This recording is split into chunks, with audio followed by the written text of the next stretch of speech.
Hey, I'm more than long-winded in this video, so just watch the first part. As soon as you get the gist of what I'm saying, the rest I'm just repeating it again.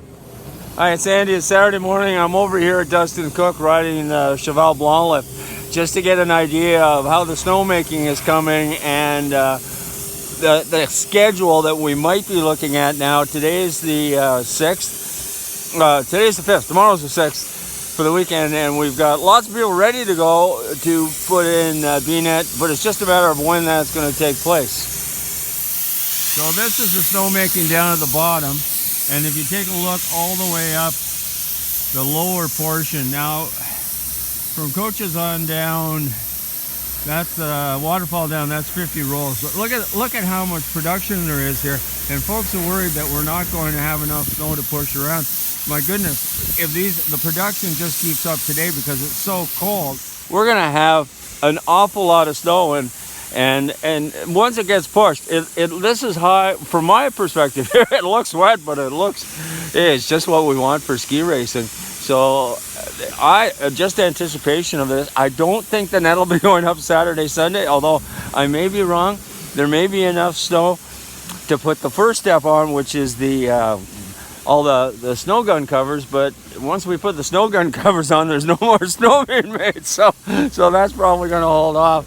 Really like to get the gun covers in before we put the nets up, although that now may not be a choice. So when we come and do this, like, the volunteer coordinator is going to ask for everybody and try to give the best idea, but when we're doing projects like this, we're just we're waiting on the weather and the snow. So the area is working so hard to get Cheval Blanc and Dustin Cook open for skiing for the public, and of course we get the result of that with the racing that we have coming up next weekend. So I would just say that it's going to be a busy weekend on the 13th and 14th because all the nets got to be up by the end of the 14th. So when I say everything by the 14th, you work back from the 21st, the Sunday, which is our first day of racing. Saturday is a cleanup day. We can be putting some net in that day, but hopefully not too much. You never know about the weather. You never know about the temperatures. Now, once the B-net, we have to put the B-net down skiers left before the kids start training because we can't do that while they're training. Once they're training, they can train off to that side, and we have lots of room to work when the public's going down on skiers right. So that's the order of everything that'll be happening. But first, we got to get all the bins up to the top. Then we got to put the pads on. So there's some time before that happens, but just get ready. Clear your calendar for the whole week. No, I'll be out here though. For the FIS races, this start ramp and everything around it has to last until March when we finish the U14 provincial. So between that start ramp's got to go for the FIS races, U16s, speed camp and races, the U14 races, the NORAMs, U16 provincials again, plus the U14 provincials. So we need a lot of snow up there, and we need one big start ramp to be able to last it. Once the snow comes, this is all we're getting. So we need to preserve it. That leads me to a slipping conversation, but that's not for today. So I'm on my second pass now, and man, there is just a lot of snow.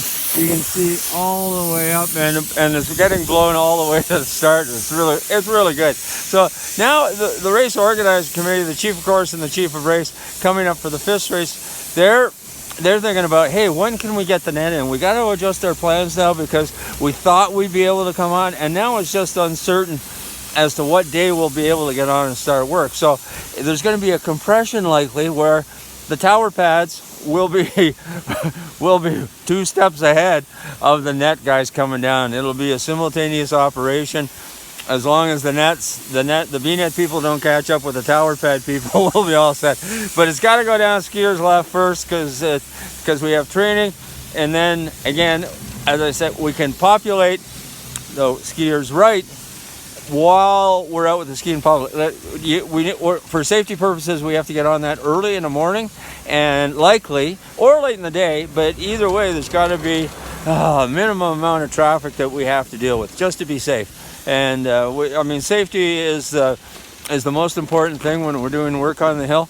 And again, if you're not comfortable doing something, hey, there's lots to be done. You don't have to do that. I mean, just stick with me. Hi, it's Andy. It's Friday morning. We're over here at Cheval Blanc. We're waiting to go up the chairlift.